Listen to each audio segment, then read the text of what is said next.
Hey, Shabranae, welcome to the show. Hey, I'm excited. How's it going, pretty lady? It is going great. I've been crazy busy, but a good type of busy, not too stressful. So pretty excited. Cool. Well, why don't you tell us a little bit about you and what it is that you do? Yeah, of course.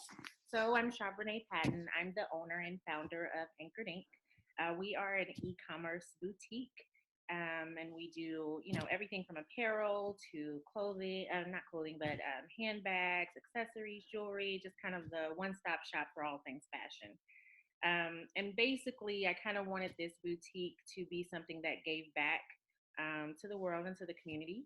And I myself have been an advocate for human trafficking victims for roughly 12 or 13 years at this point.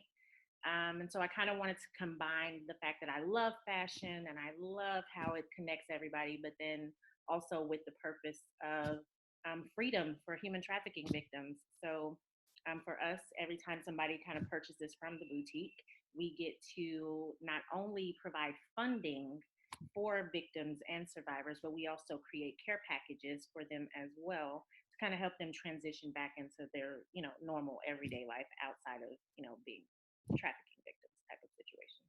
Amazing. So, how did you come up with this idea? How did you get involved with the human trafficking side and all of that? So probably about 12, 13 years ago, I was living in Texas. I live in Boston now, but I was living in Texas and I was attending a church and we did a benefit concert for this group called the A21 campaign. They're a global I've heard of organization. them. Yeah. Yeah. Christine Keene's organization. Yeah. Yep. She's pretty awesome. I love her. So we did a benefit concert for them. And that was my first introduction to human trafficking. I had no idea what it was prior to this. And during that time, I was very hands-on with the production of, the concert and everything. And I started to learn more about it. And it really just kind of touched my heart in more ways than one, I would say. One, I definitely love helping others and I want to see, women and children succeed in all things that they do. But then also, I was sexually assaulted when I was a kid. And it just kind of, for me to see that there are children out there and women out there who are dealing with this on a consistent basis, like every day, 50, 60 plus times a day, this is what they're dealing with versus, for me, it was a year or two, but for them, it's, ongoing. And I just couldn't wrap my head around the fact that nobody, or at least nobody that I knew, was speaking about this or talking about this or getting the word out about this. And so it really touched my heart. And I've literally just been going 1,000 miles per hour ever since concerning victims and survivors of human trafficking. Love that you're supporting this cause. And it really is something that people aren't talking about. So I got my master's in social work, and one of my practicums was actually in St. Louis working with a church fighting human trafficking. Oh, awesome. And it's crazy how prevalent it was in Yeah. St. Louis, like in the nice suburbs. Yeah. And it's like people just had no freaking clue that this was actually happening. So can you talk a little bit more about how you're supporting these women, where you're finding them and all of that stuff? Yes, of course. So for my organization, we actually partner with local, national, and global outreach organizations. Got it. With one of our parent companies being the A21 campaign, obviously. Yep. And then we also work with international justice missions. And awesome. We also work locally here in Boston with the Mirror House New England. And so the goal for us is to we've kind of created like a grant program almost, to where we partner with all of these different organizations who have these safe homes for the victims and survivors. And we donate 25% of everything that we do to those organizations. And then on that kind of helps out in terms of like counseling services, housing, medical services, educational services, like everything that they would need to kind of, re-enter back into normal, everyday society. And then on the flip side of that, obviously when coming out of that type of a lifestyle and when coming out of that type of a situation, they probably don't have much of anything. obviously everything was kind of stripped away from them. So I wanted to couple what we're doing already with these care packages that have like just normal everyday things that women would need, and then children as well. So if it's a child, obviously we're trying to get clothing, we're trying to do shoes and toothbrushes and towels and all of these different things for children. And then for the moms, and for just women in general, um, things just as simple as like razors, like if they want to shave their legs, Oh, or um, feminine hygiene products, toiletries, like all of these different things. The last care package that we did, one of the ladies, she was graduating from the restoration program, and she was moving into her first apartment. And so we kind of helped out with doing like household things that she would need in the house, like so brooms and mops and all that kind of stuff. So we try to put together the care packages to kind of help out with those day-to-day little things that people probably wouldn't normally think about, totally. when it comes to a victim or a survivor of human trafficking. Yeah. And then on a grander scale, we do the grant to where they get 25% of everything that we do. Amazing. What should we know about human trafficking that no one's really talking about? Oh my goodness, so much. I think the biggest thing is for everybody to know that it's happening here, like Like in your backyard. in your backyard, like it's happening here. I mean, I know most of the time, when I approach people about human trafficking, they always seem to think that it's like overseas, or it's somewhere far off, Yeah. where it's not necessarily connected to them. Whereas when in reality, the United States is like number 3 in the entire world for human Wow. trafficking. Yeah. And so I want people to really know, like, this is not something foreign. This is not something that's so far away that it does not touch your everyday life. It absolutely does. I'm sure people have seen, in the news about all of these large cases, like the Jeffrey Epstein case, and all of these different people. This is like really relevant and prevalent to what's happening every day. I mean, I myself, I'm a school teacher also. Um, and just from my training and, being an advocate for so long, there are children who are being groomed at nighttime. They go to school in the morning and they come home in the afternoons, and they're being groomed for trafficking. Oh, And when I say groomed, it's more so of they're already being violated in so many different ways at home, whether it's a parent, whether it's the boyfriend of a parent. I've had contact with high school students who, they meet this guy and they think they're in love. And, you know, it turns out this guy is a trafficker. And so now it's, if you love me, you'll do this for me, or you'll do that, or, so on and so forth. So I want people to know that it's right here. It's not something so far off. what are some things we should like look out for? Absolutely. I think the biggest thing for most people is if you see something that just looks totally out of place, like it does not look normal to you, please say something. It's better for you to say something in advance, versus saying, maybe it's nothing, and then the situation just passes you by. I mean, at that moment, you could be saving someone's life in that moment. So just making sure, like, if you see something that's just out of place, like if you see a woman and she's, obviously with a guy, right? And she doesn't speak any English, and he's speaking for her at all times, and she just, is just kind of standing there. Yeah. Obviously, if it's a situation that's familiar to you, then, obviously we wouldn't go that far with that. However, in those types of situations, if you see that, that's a red flag. Like, we shouldn't, there in a normal society, women speak. Right. They speak Should. for themselves. They should Yeah. speak for themselves, right? However, in a situation like human trafficking, they will take their personal belongings. They have no identification. Like I said, they're not speaking, whether it's not speaking their own language or whether they're not speaking English. Somebody is always speaking for them, or they seem like they can't go anywhere by themselves. And I'm not talking about in a sense of maybe a medical issue or something like that is Right. happening, but more so if you're looking at this and you're saying, you know what, that just doesn't seem right to me, that this person can't go anywhere by themselves, and this guy Mhm. is always with them. They're always speaking for them, and they don't look happy. They look very distressed. So just making sure you're kind of looking out for those things. I'll give you an example. Mhm. Um, Probably about 2 to 3 weeks ago, I was on the train here in Boston, and I was at the train station, and there was a young lady. She looked like she was about 18 years old, 19 maybe. And there's a guy that's standing next to her, and he's passing out these flyers, but he's only passing out the flyers to men. Um, and she's just kind of standing there next to him, not saying anything, not doing anything. But she's just kind of standing there. She, has on these glasses or whatever.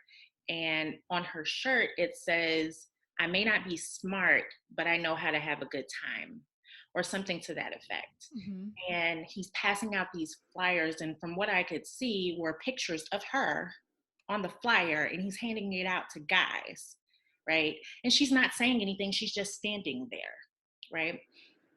That was a red flag to me because that's Totally. out of the norm. That's not something that would normally happen, right? So I kind of tried to like slip her my card a little bit, and then I immediately reported it to the human trafficking hotline, What because is the human trafficking hotline? yeah. So the human trafficking hotline is 1-888 783-6333. Let me make sure I got that right because I have programs. I mean, that's a good Often. number to have. Like, it's awesome Yeah, that you know it's that off the top of your head. oh yeah. I think for people, they should definitely have it like programmed in their phone or whatever you can do to just in that moment. If you see it, Yeah. don't let that moment pass you by. So Right. sorry. 1-888-373-7888. Got it. We'll Seven put that in the show notes. Yeah. So I think just noticing things that are just really out of the norm. Right. I think for most people, they just really don't want to get involved. Yeah. They kind of have like what we call the bystander effect. Yep. um, Someone else will take care of it. yeah, like somebody Yeah. else will do it, or it does look kind of weird, but somebody will figure it out. Yeah. In those moments, it is very imperative that if you see something, say something. Okay. If it looks out of place, looks out of pocket, it doesn't hurt to say anything, right? Yeah. Um, it's more detrimental that you would be a bystander in that moment than it would be for you to actually say anything. You know what I Yeah. mean? So So, did you start your business with the intention of I'm going to give back to an organization that does yeah, human trafficking? Okay, so that's like the purpose behind your that's the business. whole purpose. Absolutely, the whole purpose. Like I said, I've been doing this with human trafficking for over a decade at this Yeah. point. And one of the things that the A21 campaign has kind of taught me is, take what you know Yeah. and take what you love and what you're passionate about and figure out a way to use it to further along the mission or further along the goal. Yeah. And I started thinking about it, and I was just like, what can I do? How can I support this in a way that's beneficial, um, but to the masses Yep. without just, I have like maybe 200 friends on my friends list. Right. Yeah. So it's like, how can I support this in a way that's massive and I can give back in a large way? And I thought about it and I was like, you know what? I love fashion. I mean, I love clothes. I'm a woman. Obviously, most women like clothes. Most women like jewelry and, Yeah.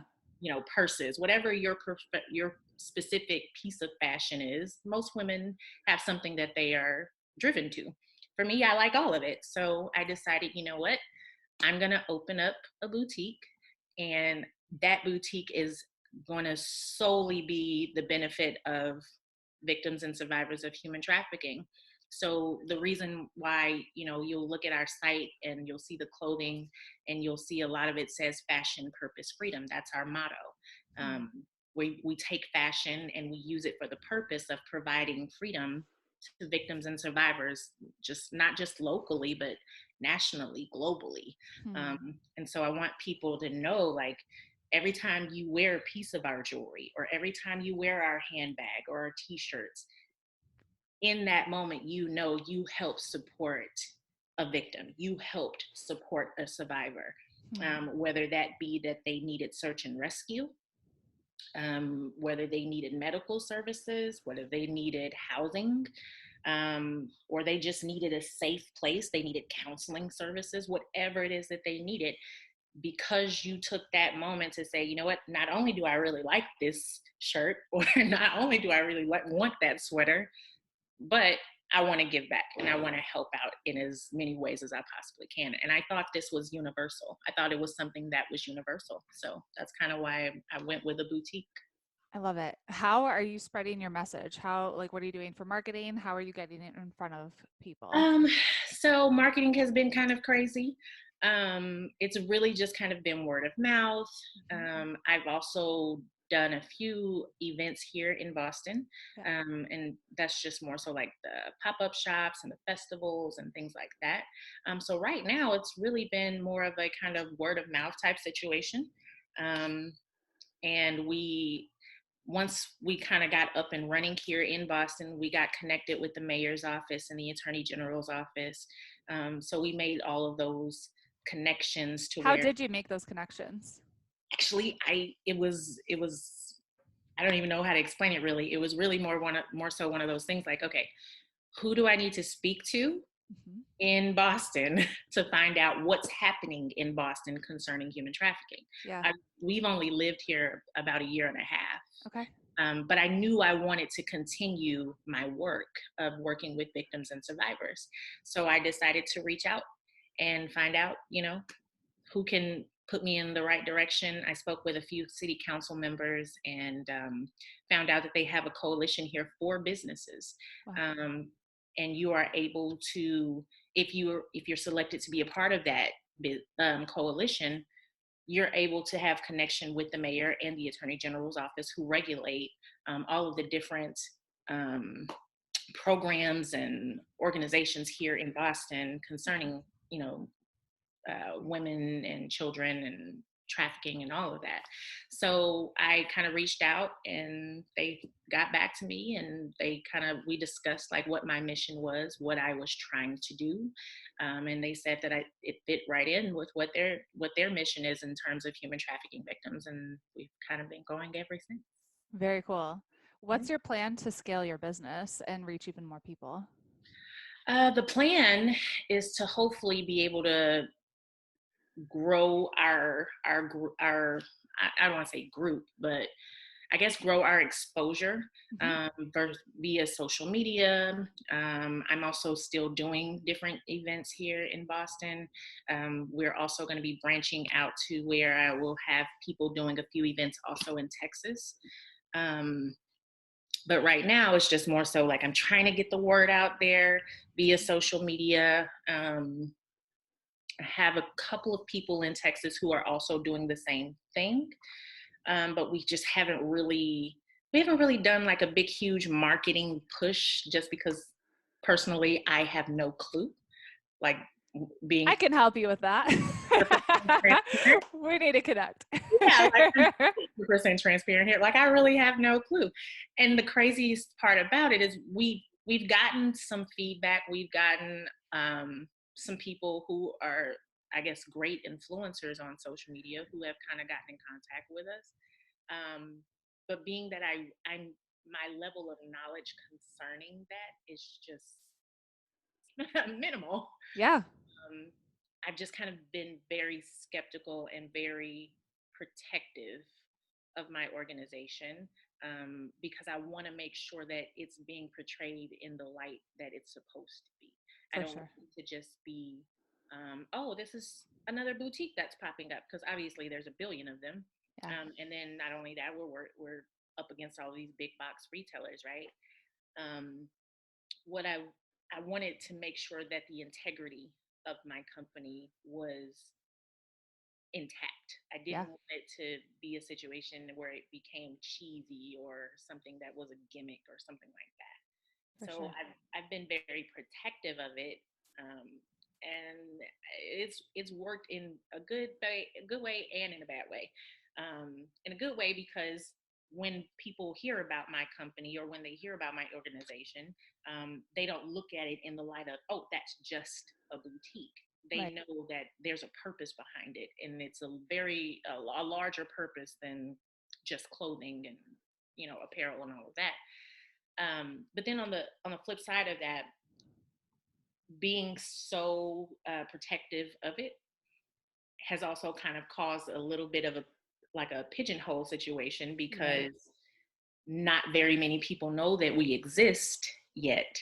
And that's more so because we don't have that level of exposure. We don't have like 20, 30 influencers who are, um, promoting us and all of that. So, Can I give you some advice? of course. So what I would do is partner up with some students at colleges and get some interns that they obviously know social media.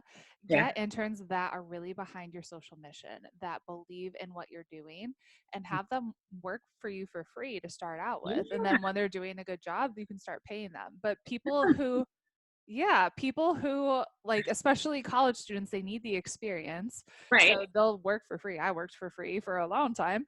Um, so I mean, they would totally do it if they That'd totally be stood behind awesome. your It's mission. so crazy that you say that, because Yeah. obviously we're here in Boston, and Harvard is like You got Boston College right there. Yeah. university, Boston College, MIT is somewhere around here too.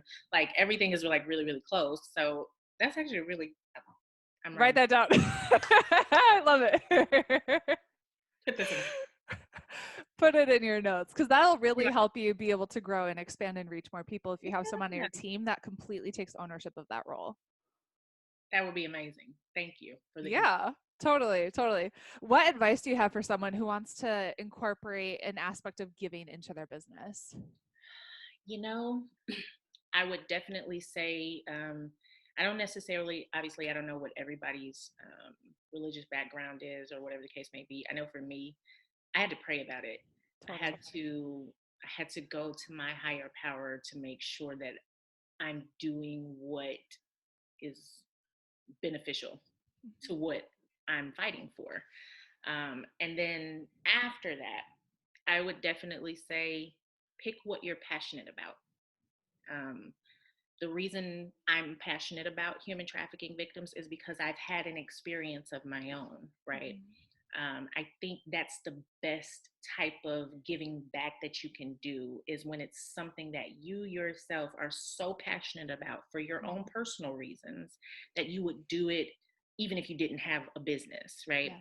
So, like for myself, I've been doing this over a decade and I'm just now starting a business. Okay. So I think that would be my big piece of advice, is whatever you're passionate about, whatever you would do, even if nobody paid you to do it, make that your mission and make that your goal. Mhm. Because you're going to exude all of that love for whatever it is that you're doing. And if you don't love what you're doing, then what's the point, right? Totally. And people won't buy into the mission. Right. They won't buy into it. So, Yeah. yeah. What's been one of the biggest struggles that you've had as you're growing this, and how did you overcome it?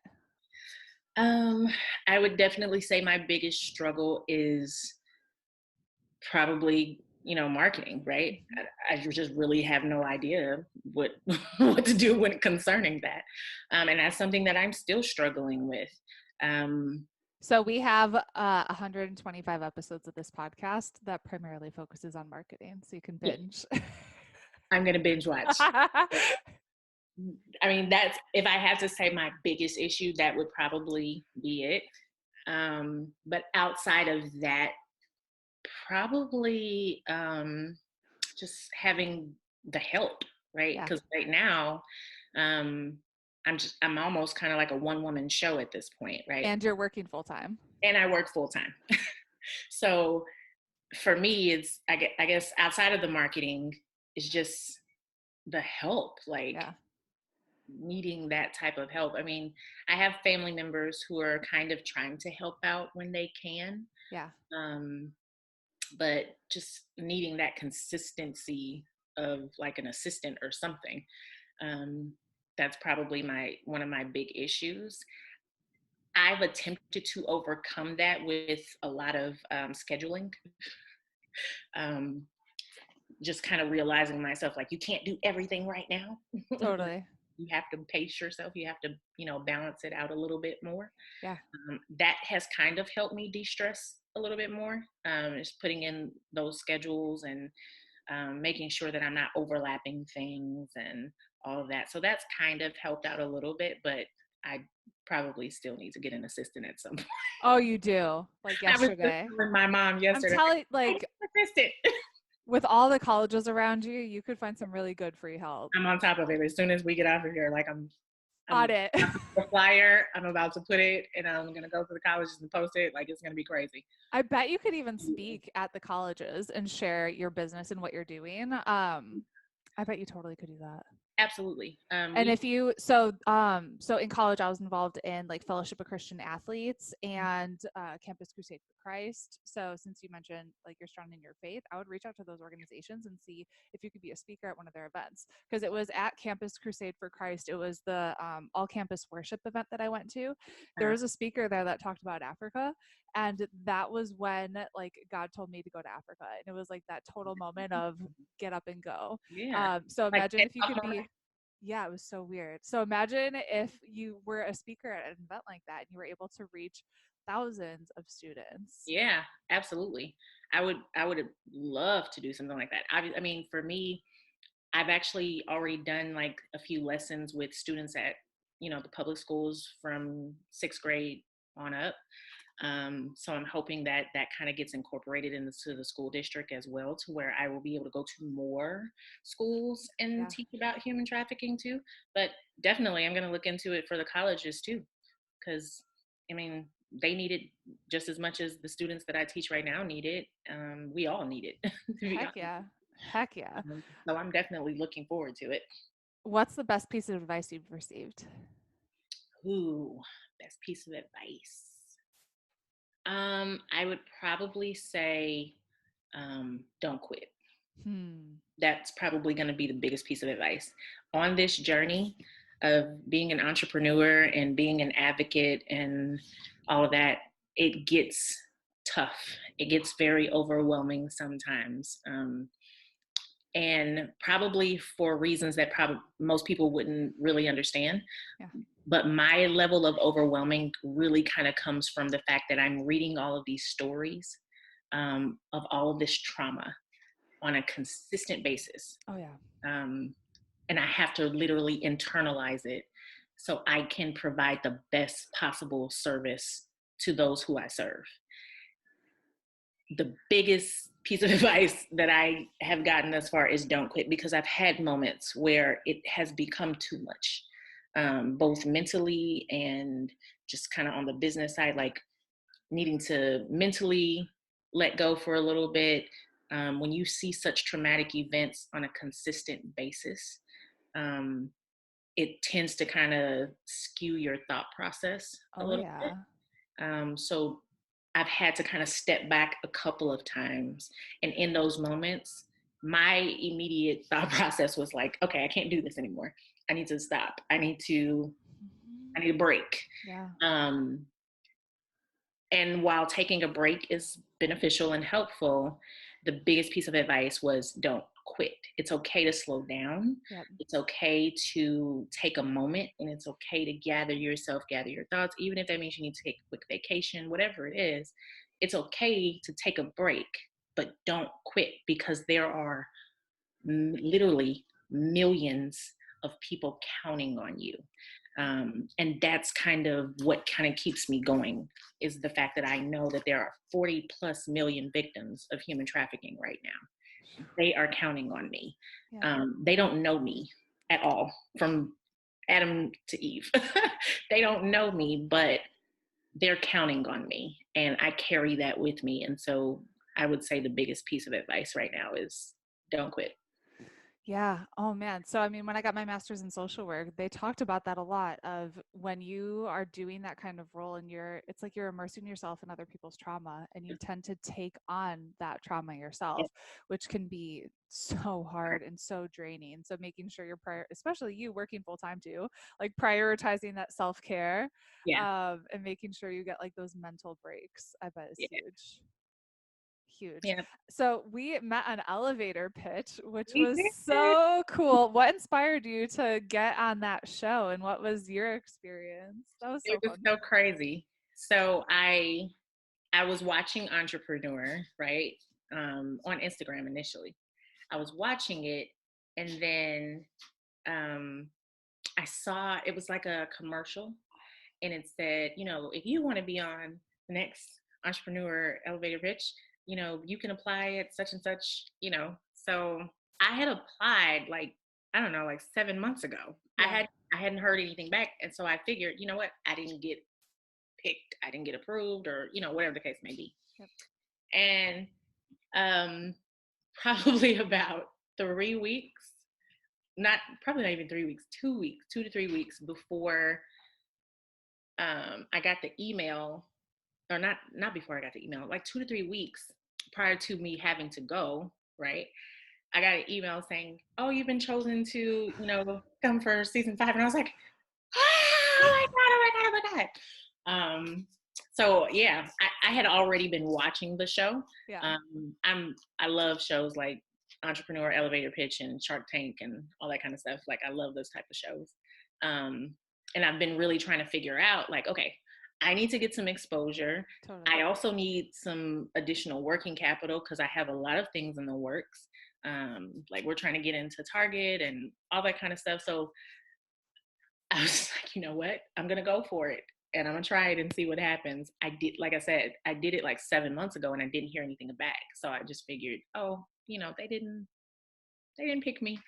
And comes to find out that they did, and my life has kind of been in a little bit of a whirlwind since I They're got the just email. waiting to have you on the social impact episode. Yeah, I see. Yeah. Agree. Social impact episode. I'm hoping that they at least will tell us when that episode is going to air. No, they're not going to tell They're us. not going to tell us, are No, we're not going to know it.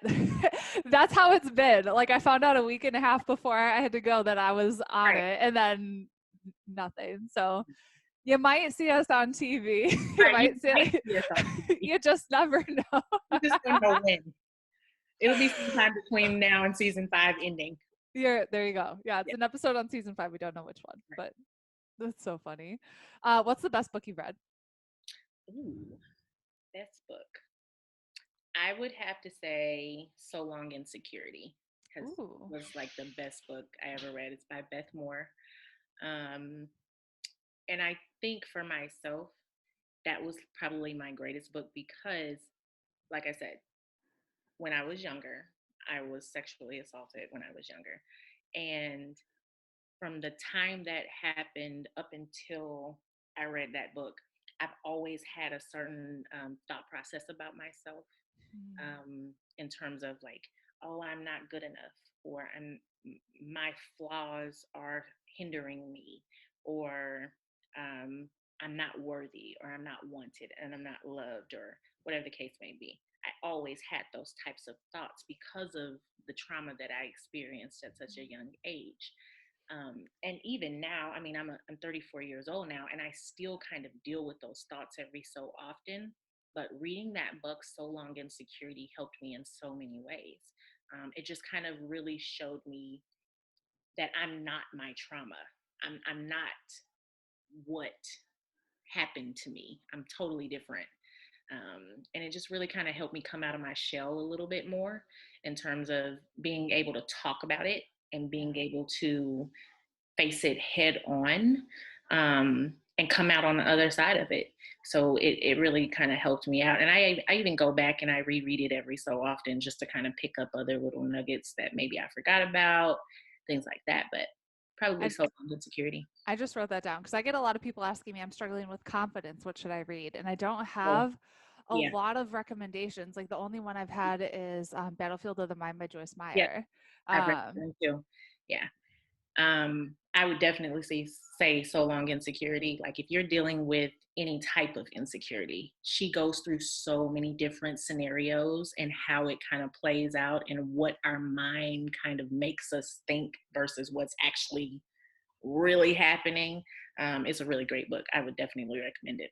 awesome. It's on my list. What does it mean to you to make an impact? Oh man. It's so crazy that you asked that question. So yesterday, I was teaching my students, and we do this thing called restorative justice circles. I'm a middle school teacher. Sorry if I didn't say that. Um, and one of the questions in our restorative justice circle yesterday was, "What do you want your impact on the world to be?" Like, you have a beginning date and you have an expiration date, and everybody's going to have that dash right there in the middle. Like, what does that dash mean for you?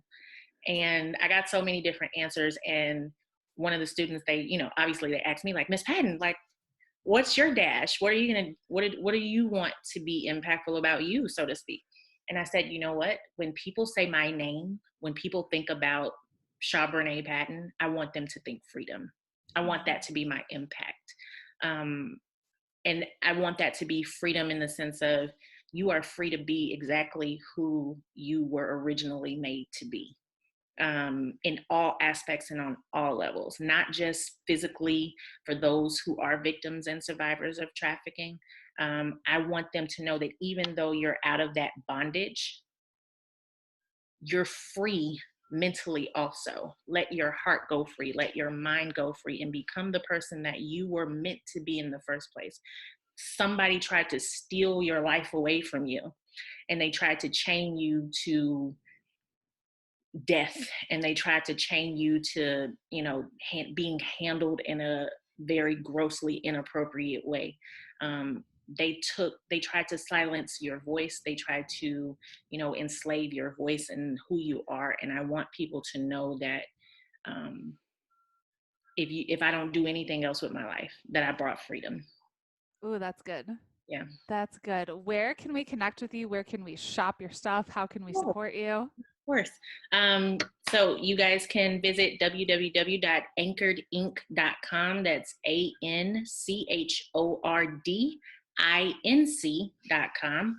You can shop all of our latest fashion there. We try to upload every week new items. We're rotating out often. Also, if you would like to get additional information in terms of human trafficking, what that looks like, how you can jump in and be a part of the movement, how you can be a part of the cause, all of that, you can find it under the Learn More tab. I also have, for those of you who say, you know what, I know about human trafficking, and I know, the signs to look for. How can I get out there? What can I do to kind of support the cause? I have teaching material uploaded there. I have videos available there. So everything that you could possibly think of, it is definitely on our website, www.anchoredinc.com. And yeah, just kind of go in, have fun with it. You can also follow us on social media, Facebook, Instagram, and Twitter at anchoredinc.com. Or not Thank anchoredinc.com, just at Anchored Inc. at Anchored Inc. Got it. We'll put it all in the show notes so we got you covered.